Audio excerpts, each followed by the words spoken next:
SNL, a look back at Saturday Night Live with your hosts, Matt and Keith. Brought to you by Lion's Den Audio Theater. Like and subscribe to Lion's Den Audio Theater for more Lion's Den goodness. And here are your hosts, Keith and Matt. Saturday Night Live, Season 3, Episode 3, starring Hugh Hefner, originally aired on October 15th, 1977. Greetings, my name is Keith. Welcome to SNL, and with me as always, my good buddy Matt. Hello, Matt. Hey, Keith, I love being with you here every Saturday night.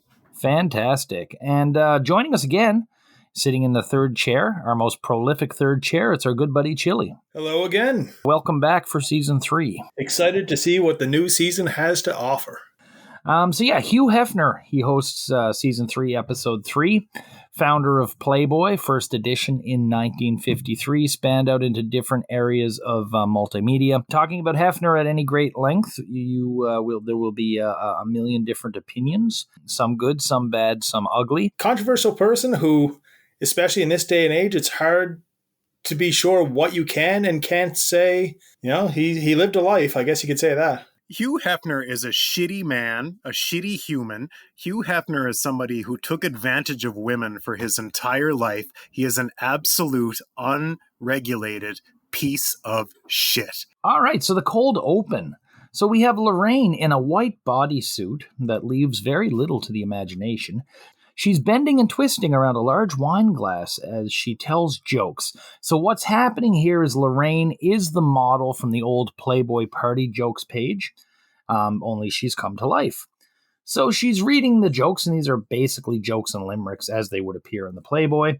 She tells a few, none of them are hilarious. Her delivery is great, though. And then she says she has one with a good punchline.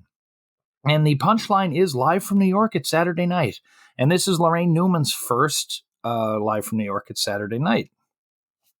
To me, this sketch, Lorraine's performance was amazing.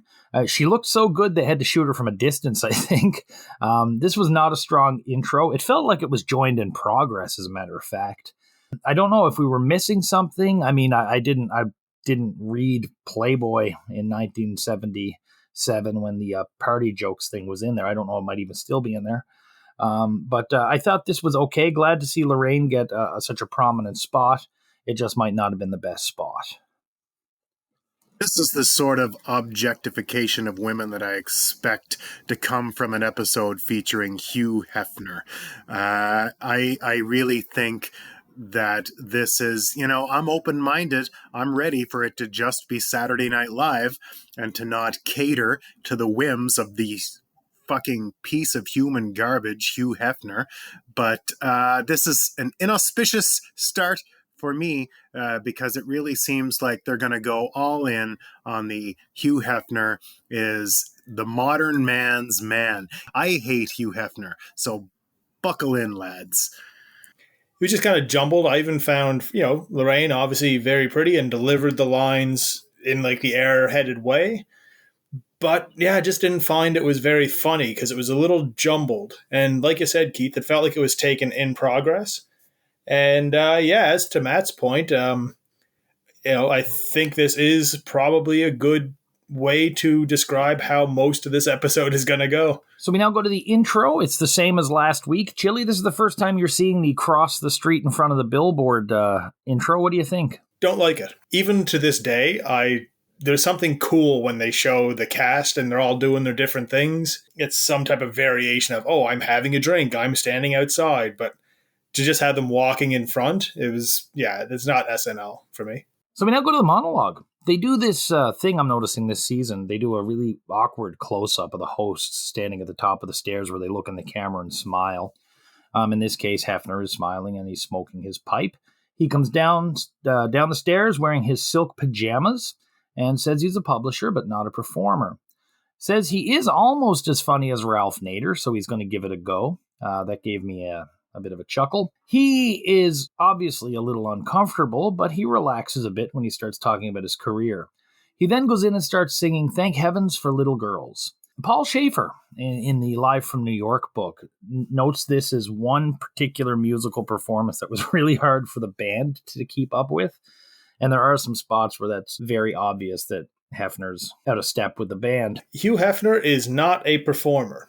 His delivery was kind of flat. Didn't feel super comfortable. I do feel like he got more comfortable as the show went on. The close-up at the very beginning, especially of a pretty creepy-looking Hugh Hefner, was not a great way to start off this segment of your show. And I have written here big capital letters with 3 exclamation points. Oh no. And then he started singing Thank Heaven for Little Girls, which, while technically a fun song, and I'm sure it was probably written in a much cutesier way, yeah, it's a disgusting song that probably should be retired even by the time this came out 40 plus years ago. Even though I'm no singer on a technical standpoint, I will give Hugh some tips. If you are going to sing a song, even if you're not classically trained, it helps to open your mouth, because his mouth was closed and somehow the words were coming out. So yeah, this was not a good opening. Wretched. Hugh Hefner has no charisma whatsoever. He is clearly reading, and I know Frank Zappa is going to get in trouble later for clearly reading and calling it out, no less, on the mic. I don't know. When I watch shit like non-performers like Hugh Hefner doing such a shitty job, every time I see it, it makes me feel a little better about what's to come later with Frank. When I see people struggling this visibly, and you know what? Fuck the show for having him. Fuck Hugh Hefner. And this is what you get when you don't have or hire performers to perform. When you want to stick somebody in a slot. Talk about anyone can host. If anyone can host, can Hugh Hefner host? Jury's out so far, but I'm not on board yet. He's really bad. Angora Bouquet. It's a commercial. Jane is a wife raking leaves. She says she's beautiful but stupid, and she found a soap that makes her stay that way, and her husband likes her that way. She has a great line, good looks and complex human emotions don't mix. She found a soap called Angora Bouquet, which has a tranquilizer that washes reality away. It's then revealed that she's been raking with the opposite side of the rake. And Angora Bouquet washes your brain as well as your face. Great work by Jane on this piece. Loved it. Fantastic. Hilarious commercial parody, you're right. Jane was tremendous, and this was clever. The jokes were clever. And, this is clearly a parody of commercials of the time. It had it all. It's topical. It fits into what everybody's seeing on television. And you got a good performer, and you got clever jokes to give them. High fives. Yeah, I like this one. It was a good, concise commercial, which can be very hit or miss. This one was a hit. Hi, I'm beautiful but stupid is a great way to start the commercial. And Jane kept it up the whole way through. In a very short amount of time, though, it is the second women are dumb bit, but at least this one was done on purpose. And it also ended with the Sideshow Bob stepping on a rake bit. So, thumbs up all around. Our next sketch is Planet of the Men versus Planet of the Women. So this is a sci-fi deal where there's this mirror universe. One side is ruled by men, one is ruled by women. A storm from the planet Lubricax destroyed the separation, and the men and women destroy each other's existence. The men are Captain Macho, played by Hefner, Testosterone, Testosterone, played by Belushi, Hardin, played by Aykroyd, and an unnamed crew member, played by Garrett. They come across the women's ship, and they're waiting for the women to make the first move. So we flip to the women's ship, and it's Captain S03E03, played by Jane, Lieutenant Ariella, played by Laraine, and Lieutenant Falloppia, played by Gilda. The women say their ship is not as big as we'd hoped. They seem to have little control over their craft. The women hit the men with a horn ray, where the men realize how long they've been in space without women. In retaliation, they fire a mouse ray, which is basically a mouse in a 2-liter pop bottle. The women panic, stand up in their chair, and say, "Eek." The ships collide, and it's basically, it's like fornication. The men's dart-like ship goes through the middle of the women's ring ship. The women say our ship wasn't damaged, but it'll never be the same, and the women smoke. The men are tired, and they go to sleep, but Garrett wants to do battle again right away. This was really funny. I laughed a lot. The audience loved it. These jokes are very cliche. I wonder if they were cliche back then, especially on TV. Jokes are goofy as hell, but they're still really funny. And it was performed without the sort of tongue-in-cheek, look at us being funny, which it was given that nice, serious deadpan. I really enjoyed this. I probably shouldn't like this in a lot of ways because it's, a whole bunch of cliched jokes, but this could be the beginning of this sort of thing for TV. And just because they're cliche doesn't mean they're not funny. And because I have seen them probably a million times since, I can't really fault the people that might have done it first on television. Keith, when you were talking, you said something that really spoke to me. It's that I shouldn't like it. And you're right, sir. You shouldn't like it. This is lazy, hack, bullshit writing. The women are in a goddamn pink ship, Keith. Come on. How lazy need you be? And no wonder we think everybody that works on the show is on drugs all the time. Because they're not putting forth any effort to demonstrate otherwise. Shitty sketch. Hefner is terrible. You are not Captain Kirk. And I'm not just saying this because I hate him as a person. Setting that aside, he's also not a performer, shouldn't be hosting the show. You already know how I feel about these people hosting the show. And it's, the jokes are the stupidest, lamest jokes. It's like they got some kids from NYU to write the sketch. This is not network television. It's really lazy and it's really stupid. And I liked the ships fucking, but like that was it. The ships fucking was funny because it flew into the ship and they were like But other than that, this is the hackiest bullshit I've seen in some time from the show. We've seen bad sketches that don't seem to have any jokes whatsoever, sketches that just seem to meander and just, then they just end and you're like, oh, okay, I guess that was it. Isn't this like English farce? You know what I mean? And you mentioned like the pink ship. That's precisely what bad sci-fi from that period would have had if there was men versus women. They would have adopted every bad thing about Earth. Yeah, but you know what? The Coneheads are bad sci-fi. This is a weird alien family trying to integrate into the modern American life with sometimes hilarious, sometimes tragic results. That is sci-fi done right. This is just stupid. You know what the kids on the internet call this? They call it boomer humor. This is some boomer humor.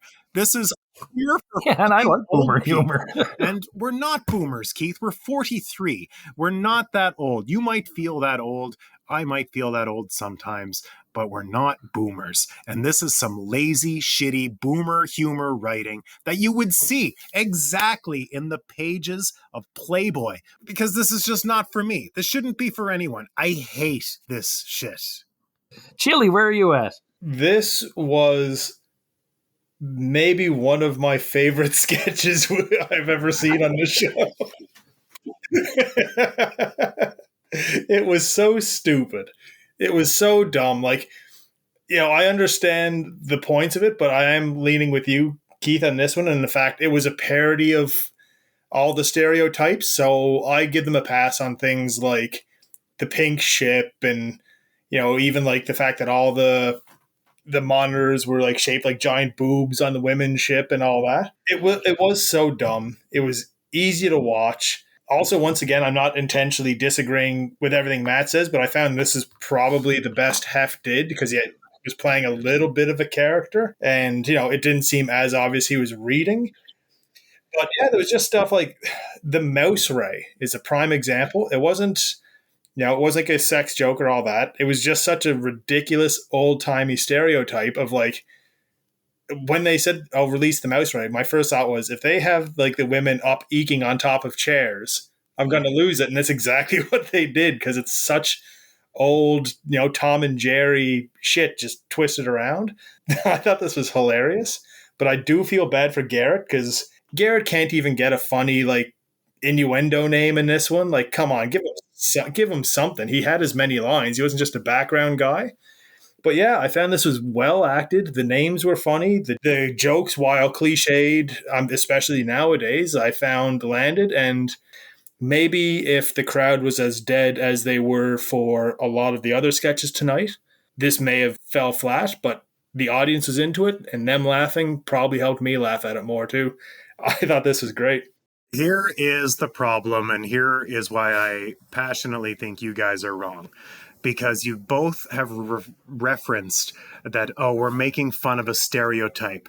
The guy in the captain's chair is the perpetuator of the stereotype. He creates the stereotype. This is a man who thinks women are commodities. This is not making fun of a stereotype. This is perpetuating that women are dainty little creatures that we can manipulate. It is shitty. It has a shitty message, and I really think you guys are way off on this. This is not some fun poking at a stereotype. So it's the shadow of Hefner as much as the quality of the sketch. But they're obviously, I've already mentioned that there's no jokes here. You can't do, oh, my name is Testron, or whatever the fuck the stupid hormonal names are for the crew members. These aren't good jokes. This isn't smart writing. This is a group of writers that are like, okay, Hugh Hefner's on the show. Let's write some bullshit that some old middle-aged dude reading Playboy magazine would find. You know what's funny? Like, at the time, it's not Playboy. Kids look at Playboy magazine for tits, okay? And so there's nothing cool happen. And if you're going to, as the show tries to suggest later, oh, but there's cool shit happening in Playboy magazine. It's the most eye-rolling defense for this horrible man. That's not, you don't get good comedy out of that. You don't get good television out of that. You get an advertisement. You get a 90-minute goddamn advertisement for Playboy, which is what I feel like I'm watching.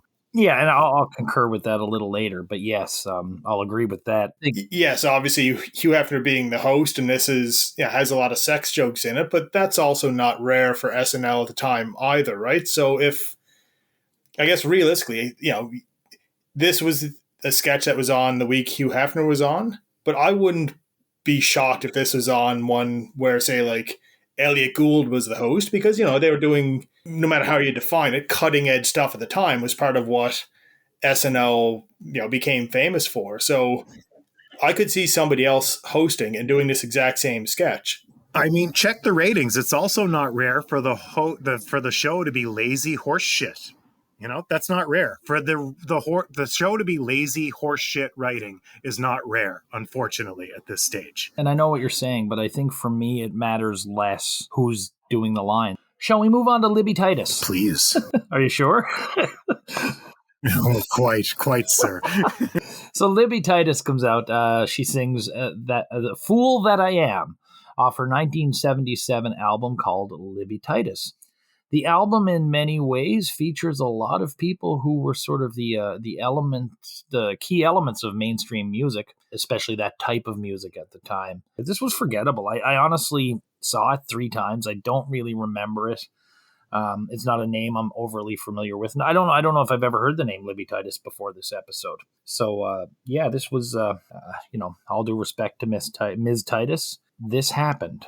Libby Titus is, in my opinion, the biggest piece of shit that's ever walked the face of the earth. No, I'm just kidding. You know what? She has a very nice voice, but like you said, it was boring. I would have liked to maybe see if she has another song or something, but the song itself, not my cup of tea. She did look an awful lot, especially in the face, like Lady Gaga. If Lady Gaga had dressed as Gabe Kaplan for Halloween, like, go back, look at her face, and then like hold your phone up with Lady Gaga's face on it. I found her very, very, very similar looking. But as far as the actual performance, not to give away too much for what I felt about this episode, but I was kind of looking forward to a second musical performance. I thought this was okay. I thought she had good control of her voice. Every once in a while, she strayed into when she was heading into the chorus. I'm not a technician, but I believe it's the bridge. When she was there, she got a little shrill, but the song was kind of pretty. I would have liked another song. This was different than usual, so I was kind of into it, and I paid attention, and I felt rewarded for it. Not bad. Not bad for me. We now go to Anyone Can Host. It's a segment following up from Lauren's last week as a Anyone Can Host contest announcement. This isn't funny, but I thought Garrett did a fantastic job, actually. Really well done. Just a quick in and out. Yeah, he did better than Lauren did last week. Yeah, I was a little confused at first, not having seen last week's episode, but can't complain about it. Yeah, he did way better than Lauren. You're right, Matt. We now go to the ex-police. John Belushi and Jane Curtin play a younger couple. Belushi's on his way to discovering the cure for cancer. I think they're young college couple. And he lights a joint, he takes a puff. And Aykroyd and Murray come in as ex-police officers with empty wallets and no badges.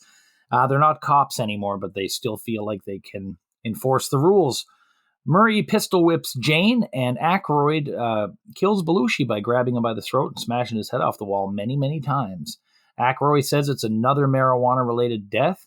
He shoots Belushi and then throws water on Jane to wake her up, so she thinks that she killed Belushi.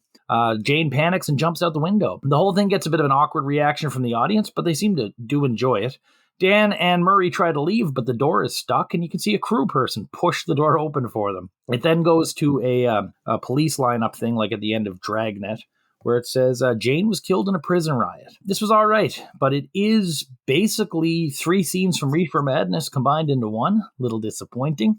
But it's incidentally, our version of Reefer Madness, directed and adapted by me, is available on our YouTube page, and it features Chili as Ralph Wiley. But beyond that, this was okay. I didn't love it, didn't hate it. I did enjoy Dan beating up Belushi for a change, or Belushi getting beat up for a change, rather than him putting the pucks to someone else. I thought it was pretty funny myself. It's been a while since I've seen Reefer Madness, and even having seen it, it was nice to see the not ready for prime time players doing it. It was a suitable novelty for me, and it was one that carried it effectively for me. And I thought everyone was really good. I thought it was fast paced and ridiculous and clever. I know, yeah, it's a rehash. Rehashes can still be clever. Check out my edition of The Monkey's Paw coming up in 2023. Yeah, I wasn't too big on this one. It reminded me of a sketch we covered, I think last season, the season before, where same thing, it was Dan and someone else coming in doing the cop act and getting overly violent. And I just found this one didn't really land with me too much. I did laugh at, after they beat him to death, another marijuana death. Let's make it look like the girl did it. And then the door getting stuck was the highlight. So I guess for me, like, when the highlight of your sketch was the unintentional part, yeah, you can take it or leave it. Our next sketch is one I think we're all going to be on the same page for. It's the circular bed sex research sketch. Jane is with Hugh Hefner in a circle bed. She has a scientific theory about couples on a circular bed. And they're about to kick off their research when his beeper goes off, and he answers the call. He chats quickly and gets rid of the call. He then gets another beep and says it's a helicopter landing on the helipad. Jane says she should leave, and Hef says he wouldn't want her to leave if the president called. Cue Dan Aykroyd coming in as President Jimmy Carter, asking Hugh Hefner for advice. Carter likes to listen to music loudly, but doesn't want to disturb people, so he wants to know what headphones to buy. Hef gives him advice about a certain type of headphones. Carter leaves and asks if he and the Secret Service can use the jacuzzi. This was not funny. This felt like 2 sketches smashed into one, maybe 3 sketches smashed into one. The only redeeming thing in this was the voice Jane used and her commitment to playing the character, but there wasn't much else. Yeah, I just found this was not funny. I almost wondered if it was one of the in-show ads that they've done before. At the end, it seemed like it could have been, but they didn't throw to any actual ad. So yeah, this was just weird, and it felt like they said, we need to do something with Hugh Hefner, and then whatever they had wasn't working, so they said, fuck it, just have Dan go do Jimmy Carter for a bit. There was nothing to the sketch, and it was not very good. It is a struggle for me, gentlemen, to hear you not enjoy this sketch, yet continue to defend the space sketch when it's the same fucking sketch about Hugh Hefner and his, various philanderings and how they, all his little oopsies and whatabouts. It is, obviously, I agree that it's trash, but I think it's the same trash as the first one. Our next sketch is Listening to Great Music. John Belushi hosts a show where he talks about listening to great music, and he's going to play Rise of the Valkyries. So he tells everyone to sit back and listen and let the music enter their minds and let the images percolate in their brain as the music goes on. But he starts talking through it and giving us his images. Very detailed stuff about people sneaking into movies and falling in love and flying to Hawaii. He also keeps screwing with the record player and then smashes it up after going into a almost like reliving a battlefield incident. This was strange. It wasn't funny. It was more Belushi acting mad and destroying things. I don't know. I didn't like this one. I kind of had high hopes for it, but they soon fell. Yeah, I hated this. This is terrible. If anything, the only positive I really have to say about this and the last sketch is that it was a rare case where there was kind of a segue from one to the other, where they're talking about the music and then it segued into this sketch. And my first thought was, oh, that's, kind of cool. They didn't just do a dead stop. And then once this what got going, it was more Belushi just, doing Belushi, which is good the first one or two times you see it. But yeah, no, this fucking stank. This was what I do not like about SNL. Yeah, it was pretty bad. It's also pretty bad that it almost comes as a breath of fresh air in this episode for me. I'm struggling for laughs this episode. I've got that, what was it called? Angora what, Keith? I'm sorry. Angora Bouquet. Angora Bouquet. I would buy that in a second. But other than that, I wanted to like this, and it just wasn't very funny, so it was hard to. So that sucked, but I tried really hard. I wanted to. You know how you want it sometimes? We now have a Chiron, and this person has no astrological sign. We then go to Weekend Update, and Don Pardo announces Dan as Don Aykroyd. Don says it was probably a typographical error and then says, I beg your pardon. A little bit of fun with names there. So Weekend Update, a guy won a Nobel Prize for inventing a party doll for old men. There was a clip of Anita Bryant getting hit with a pie from a member of a group called the Gay Bakers. Tom Schiller plays an NBC page guiding a group of tourists through the Weekend Update set. Aykroyd calls the control to complain, and they say it's going to be a regular deal. I certainly hope not. Gilda plays Nadia Comaneci, and it's Gilda doing gymnastics. She's doing a tour of the U.S. to make as much money as she can while she's still cute, before she gains more weight and grows a mustache. She says it's hard to do gymnastics when arguing with shopkeepers. She's being very rough on Romanian women. The dancing NBCN comes in and gives Dan a story that says cocaine and heroin don't mix, and if you're going to snort, don't shoot. Incidentally and tragically, Belushi mixed heroin and cocaine a few years later and didn't make it. So they stripped this down from the last couple of weeks. This is more like the old updates. Dan is getting more comfortable, but there just wasn't really anything funny here. Chili, I know this is your first season 3 Weekend Update. Let me know what you're thinking. Yeah, this was not a good update. I didn't mind the look of it. Like, they had, the different background and all that. And the two of them together, I've seen enough just in reruns where I know it eventually works. It wasn't quite hitting tonight. I just kind of feel it was probably just a week where there wasn't a whole lot of jokes to be made. It wasn't particularly funny, but it was short for a Weekend Update. Weekend Update sketch was so much better than it's been the last 2 weeks. That Chili, I know you probably haven't watched the last 2. Weekend Update has been a nightmare so far this season. It's been overbooked. It's just been chaotic. The first one, there was so many people on it, and then in the second one, Dan was so visibly miserable. And so this is actually the first regular ass Weekend Update we've seen this season. So, and maybe I gave it more of a pass because of that, because I was like, okay, it just felt a little more natural. I felt I could relax and enjoy it and not have to, I'm so glad that Bill Murray character wasn't back.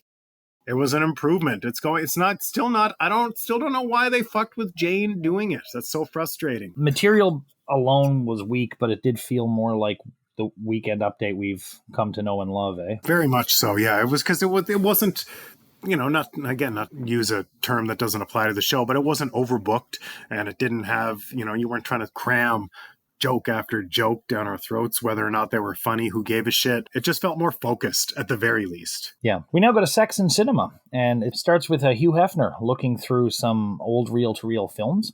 He says nowadays on TV, anyone can say anything they like on SNL. And he says penis, and the screen goes black with a please stand by notice. And then he goes on to talk about how the Hays Code got really strict censorship. But one of the Hays Code's rules were if a man and a woman were in a bed together, one foot had to stay on a floor. And he throws to a clip of an old movie called The First Mrs. Kimball, which was a screwball comedy starring Katharine Hepburn and Cary Grant. He throws to the clip, and we have Laraine as Katharine Hepburn, Bill Murray as Cary Grant. They show the love scene between the two after some chatting back and forth. So basically, Hepburn and Grant hop onto bed with one another, and they start canoodling, and the camera zooms in on Cary Grant's feet, which are indeed on the floor, but the sex sounds coming out of them are definitely not Hays Code approved. And then Hefner promises next week to show outtakes from the Miracle Workers. So this was a dumb sketch. I didn't like it. Hefner was wooden as hell, which is odd because this is sort of the sort of thing he used to do on his own show, I think. I thought Lorraine's Katharine Hepburn was fantastic. Murray's Cary Grant was okay. Yeah, I agree. There was not much to this. This should have been a softball for Hefner to do something good with, and he just kind of talked through it. I guess the highlight would be the Katharine Hepburn because it wasn't overdone. It was more of an actual impersonation instead of a full-on character impression, which is rare because nowadays, if somebody does a Hepburn impression, it's all over dramatic and all that. And this is good, just a regular impression. But otherwise, this sketch, they could have showed commercials and it would have been gotten the same reaction from me. Any virtue signaling from Hefner or his camp that he is some sort of fucking beacon for free speech, he can shove that down his throat because that is bullshit, and this was not funny. And I'm not familiar with the regular people enough to really comment on the impressions, to be honest. So that wouldn't be fair of me. We now go to our audience, Chiron. I think it says the person swallowed their chewing gum. This person did not look happy to be on TV. We now go to the 3 R's. It's a talk show hosted by Jane Curtin. It focuses on aspects of the education system. John Belushi plays Mr. Mykonos, who is suing the school board for not being there for his daughter, which is referred to as Colleen, and it's supposed to be Colleen Furman, Gilda's sort of catatonic character, but it takes a different turn. Belushi keeps saying his daughter is stupid, and he hits her in the head a lot. She's written a book called The Life of the Illiterate, but the cover says Pots and Owls. Jane notes that all the pages are blank and numbered 1. Gilda says she's mad at her father, who's forced her to be on the show. Jane says she should be respectful to her father and hits Gilda. The one thing I liked about this was that Belushi said his kitchenette eatery is called the Eat Good Food Cafe, which I thought was funny. Other than that, there's nothing good in this sketch at all. I did not like this. I agree 100%. This was not good. More Belushi. He was really giving it to Gilda there. Those weren't worked shots. And it was just another one of just not a good sketch. And especially it's like another one where, women are either dumb or in this case being full on abused. Yeah, it wasn't great. Not a good sketch. It's just going downhill pretty fast. When we started doing this, Keith, I knew there would be episodes where we were like, wow, I can't, they'd never get away with this today. And I didn't think we were past them or anything, but still, shit, sometimes they still really slap me in the face. It's all they can do to not use the word retarded. They want to say that she's retarded. They even make a joke at the end about join us next. What did they say? I forget the joke. Join us next time for our episode about being late called Tardy. They make a reference to the fact that they know exactly what they're doing. Now we go to the story of H, and this is a very this is a video, like a film. I don't know. It's not credited to Weiss or Schiller that I could find. I almost wondered if this might have come from somewhere else. So basically, it's Hefner talking about his life, and there's a lot of images of his early pinups and stuff like that going through his career. And he says he was duped by the libertines and hippies.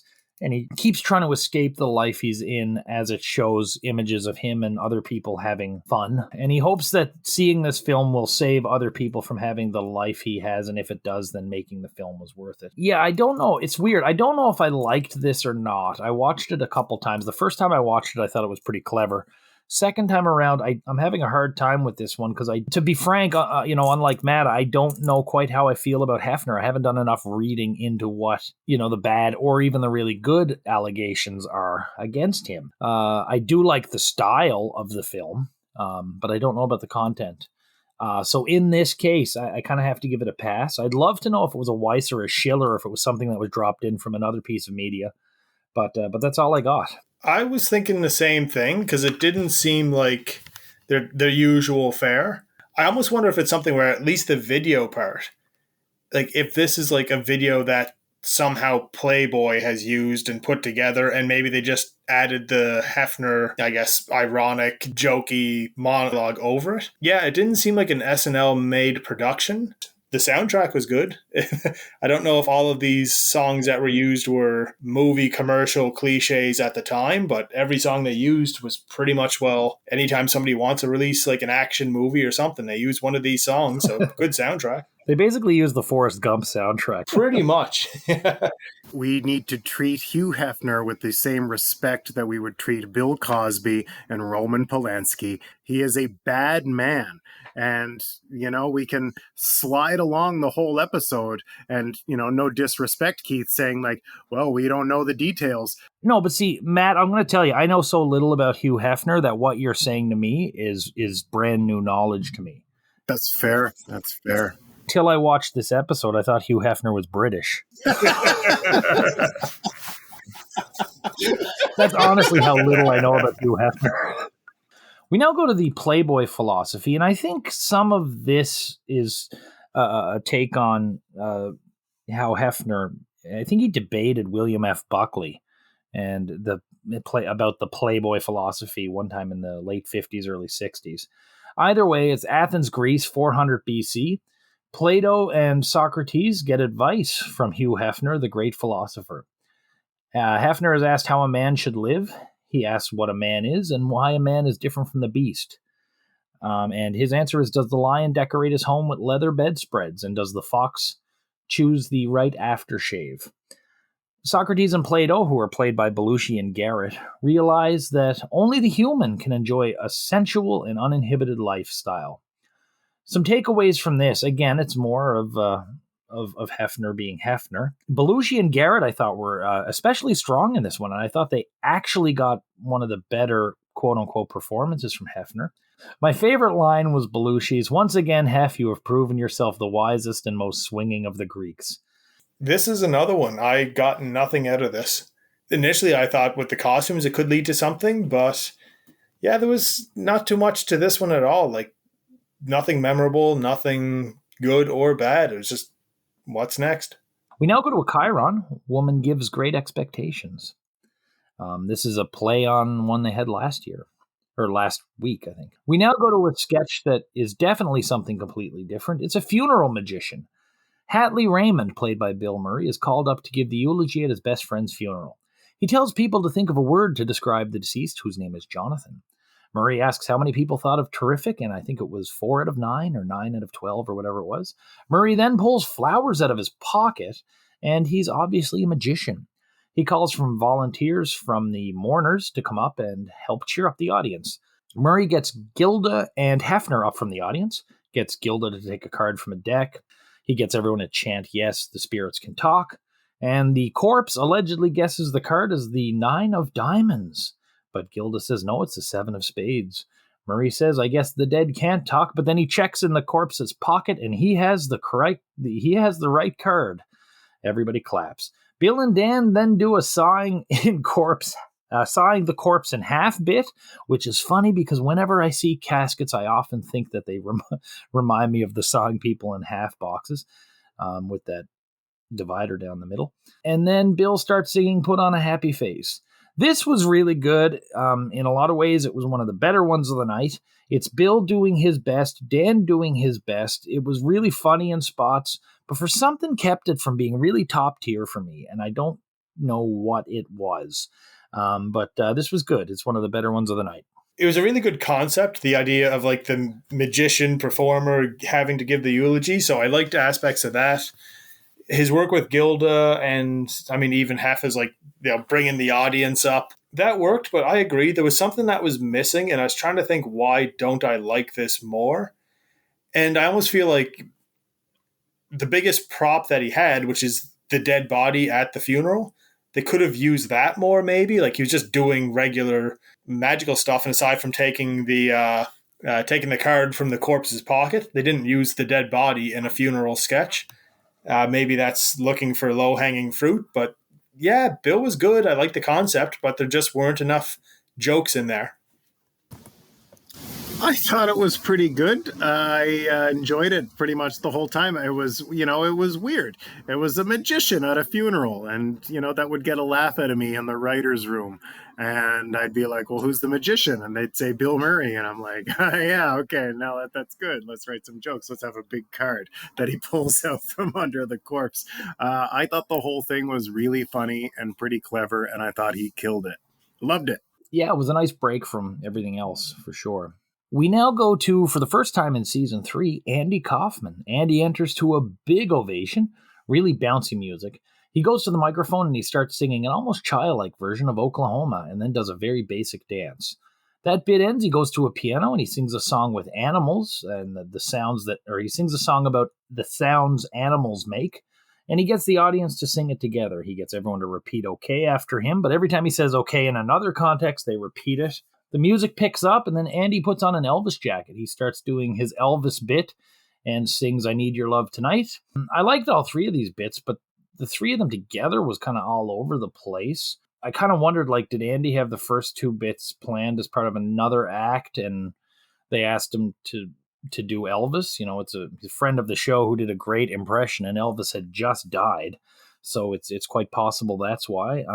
This was the weakest Andy segment to date, but it was still a pretty fun one. Yeah, it was good. It's always nice to see Andy. He does bring a nice, he breaks up the show pretty well, and a show like this did need a breakup.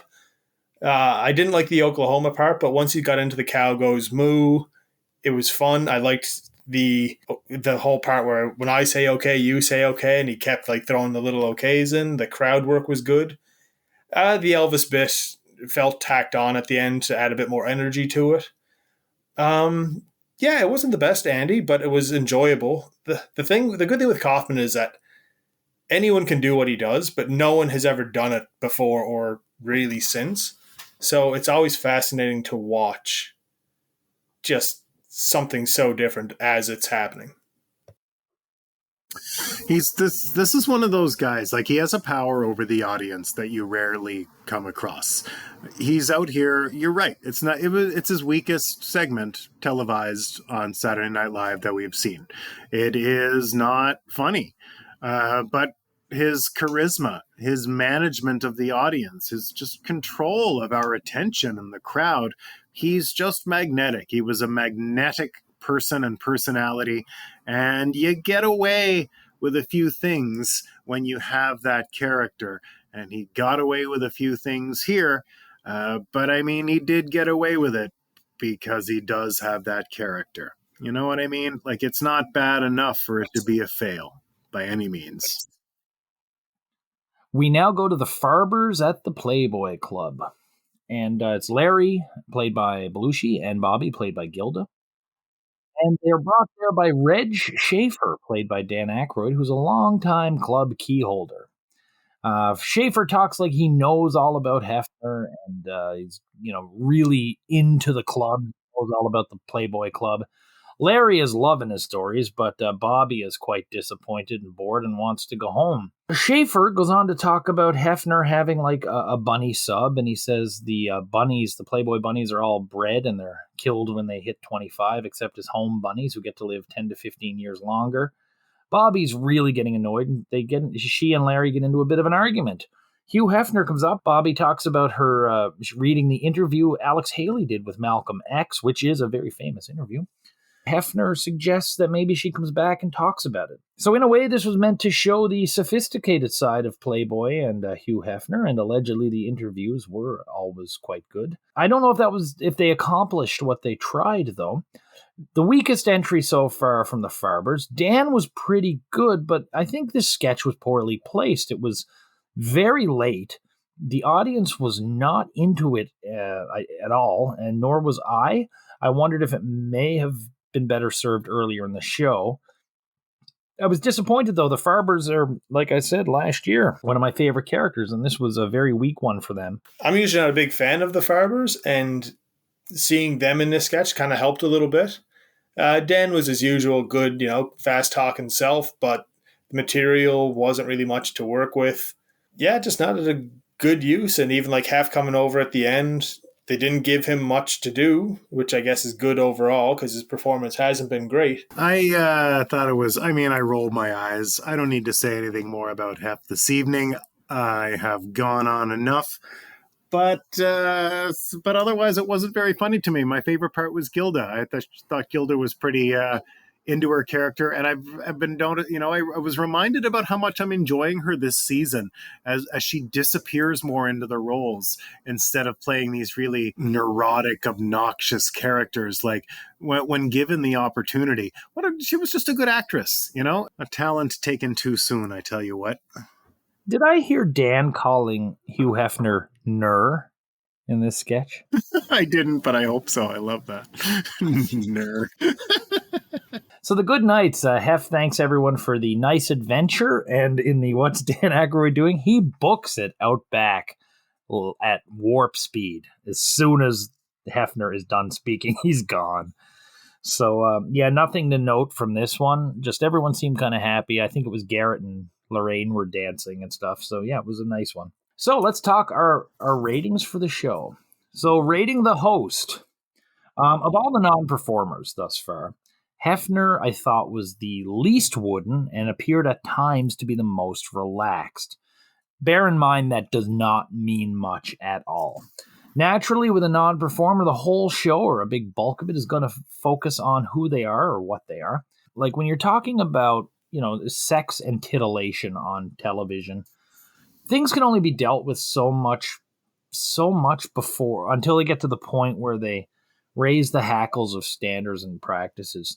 So, any thought that like in the middle of 1977 Saturday Night Live, they'd break into something really, really raunchy. So, they're limited by their standards and practices. So, yeah, if anybody in 1977 was like, oh, Hefner's going to be hosting tonight, it's going to be nudity and debauchery on the show, they would have been very let down. Personally, I wish there was more stuff that was not Playboy-centric or thematically related to Playboy, but what do you expect? Yeah, Hef was not a great host on an episode that was kind of tailored for him. He's comfortable being himself on television, so you're not going to get somebody bursting with energy. He tried a few little things here and there, but the weird thing, the best way to use Hugh Hefner was done probably about 17 years later when he guest starred on The Simpsons, where he had a little bit to do.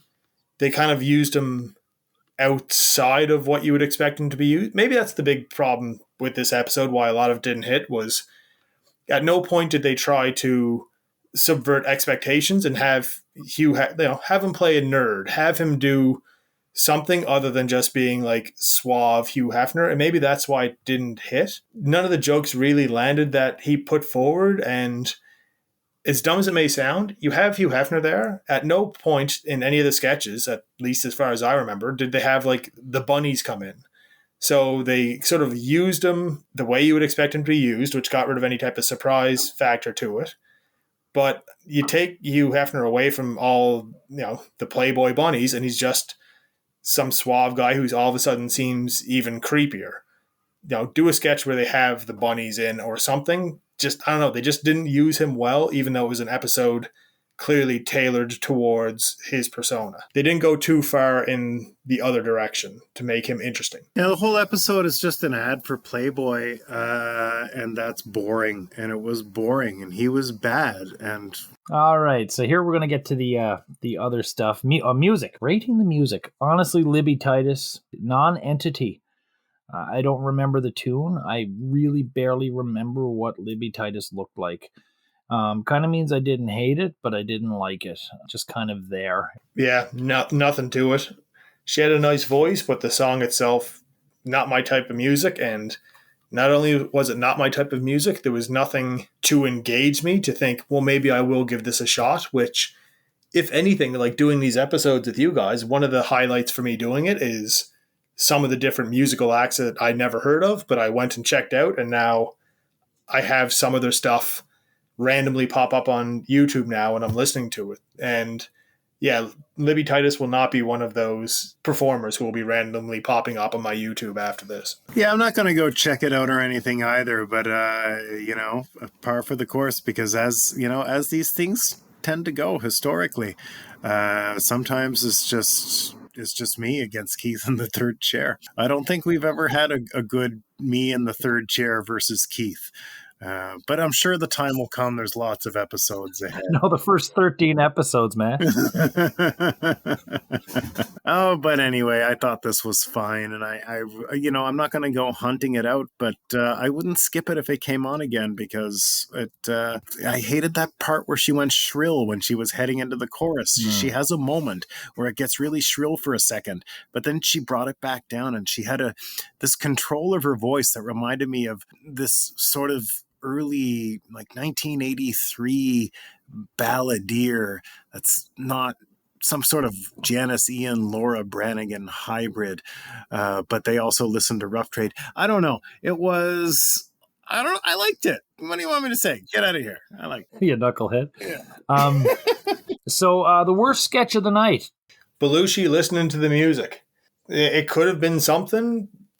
I like the fact that it had an odd little tie-in to the sketch beforehand, but it just was more, John Belushi talking over Flight of the Valkyries. I would have rather just listened to that rather than Belushi going on over it with just more gibberish. Hated it. I'm fucking wild that was Chili's worst sketch of the night. It was the Playboy ad. The Playboy ad was the fucking worst sketch of the night. Come on, Chili. It was a fucking ad, dude. At least it was a well-done ad, whether you like what it was advertising or not. It was well edited. It had good music. It wasn't just John Belushi sitting there. At least that makes somebody laugh. I'm not saying they have a good sense of humor, but it's not marketing. I probably could have put Weekend Update as the worst bit because it was maybe the worst update I've seen, but it's one of those things I don't necessarily rate the same as I would rate against like a sketch or even some of the home movies and stuff, which I'm pretty sure have gotten worst segment of the night for me before. Chili, I think you're a wonderful person. I've never been angrier with you in my life. Furious. Just furious, dude.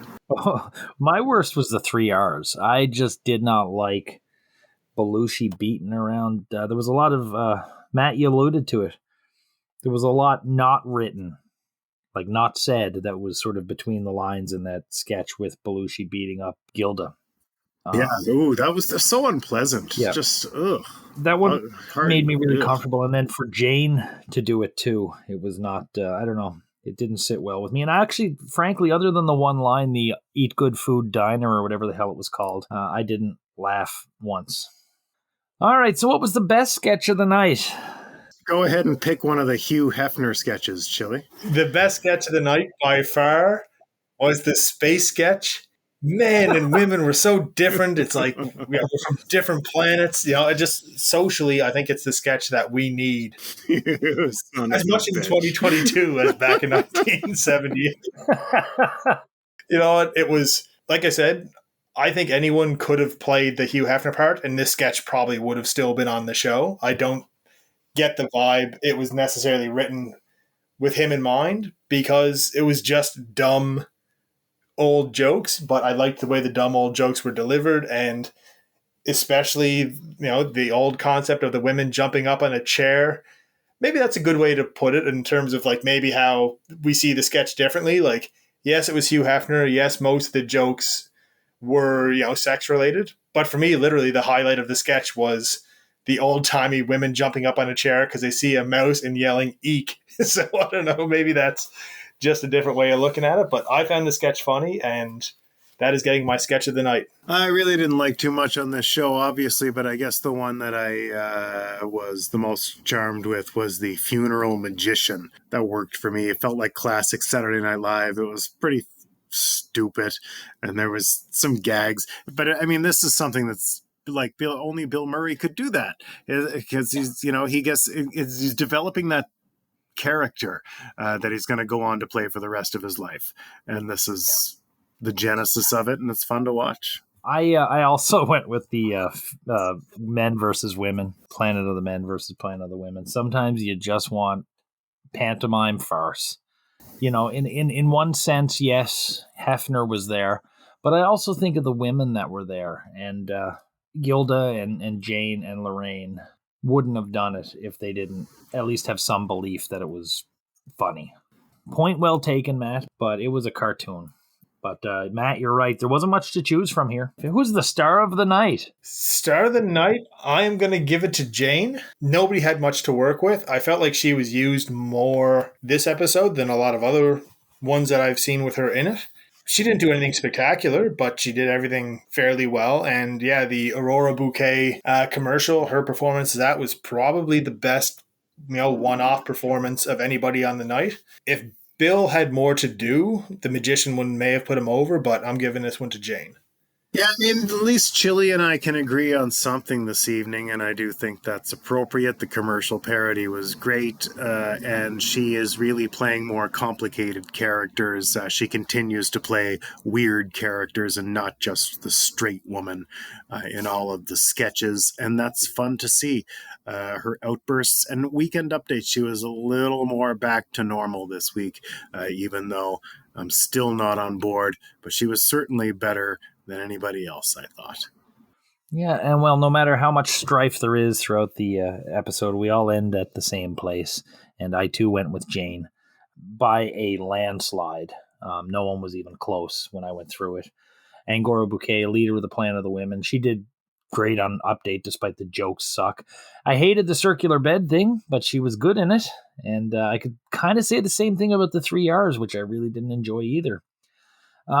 The weird part for this one I found was none of the not ready for primetime players, other than Belushi, were really hateful or bad in any of these, but everybody was really spread out, and it looked like everybody got something to do this week.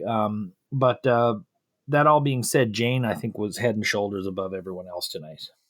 It's weird. It's a weird episode because I find the other episodes that I've been involved in where they had a non-performer host, usually that's a time when the not yet ready for primetime players step up, or it'll be like a better update or something. But I find that didn't necessarily happen this one. Nobody did anything bad, but with having a not great host, nobody really took that time to step up and do something really memorable. Overall, what a weird one. We've not had a really hugely awesome episode yet for season 3.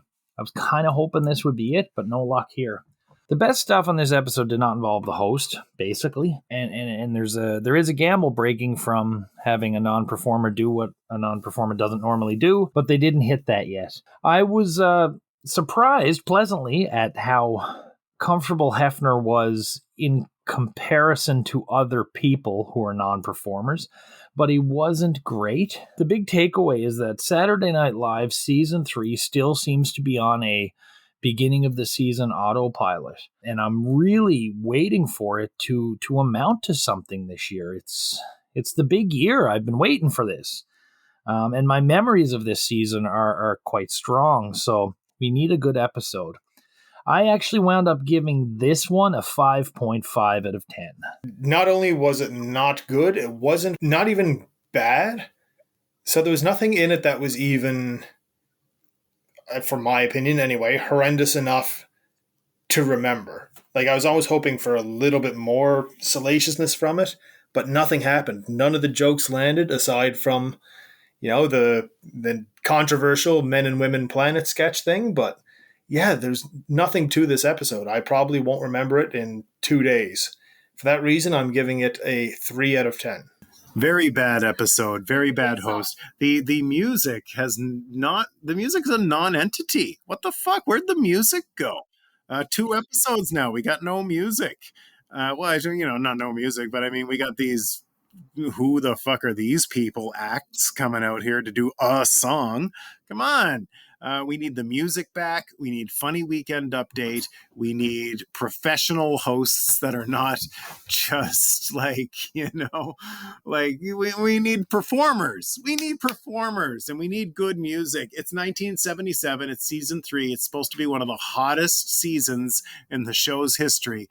It sucks, dude. So far, we're 3 episodes in. It sucks. Where is it at? Where is it at? Fuck, 3.5. 3.5 out of 10 on this for me. 3.5. Okay, so with my 5.5, Matt's 3.5, and Chili's 3, we give this one a 4.0 or 4 out of 10.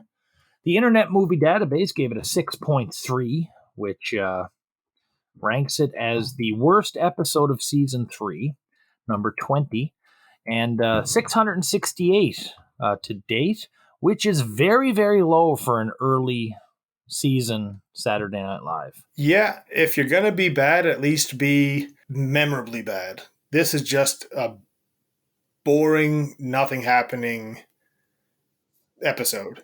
If you're, for better or worse, if you're going to have Hugh Hefner, you have some titillation or something to it. This was just bleh. So, Chili, thank you very much for joining us tonight for this interesting, probably controversial episode. Yeah, no problem. I had a good time. It's I'm looking forward to the next episode. So episode 12, you'll be seeing us again. So that shouldn't be too far off. Matt, next week we're going to be joined by Ron. And do you know the host? No. Charles Grodin. Sweet. I like Charles Grodin. And do you know the musical guest? No. Paul Simon. Fuck my life. Paul's bringing a friend. Is it ours? Or Charles is actually bringing a friend, yes. Charles Grodin is friends with both Simon and Garfunkel, and when they despised each other, he was still friends with both. Oh, bless. If we get a Garfunkel, I'm in. Matt and I will be back in about a week, but until then, we'll be just reading the interviews here in SNL.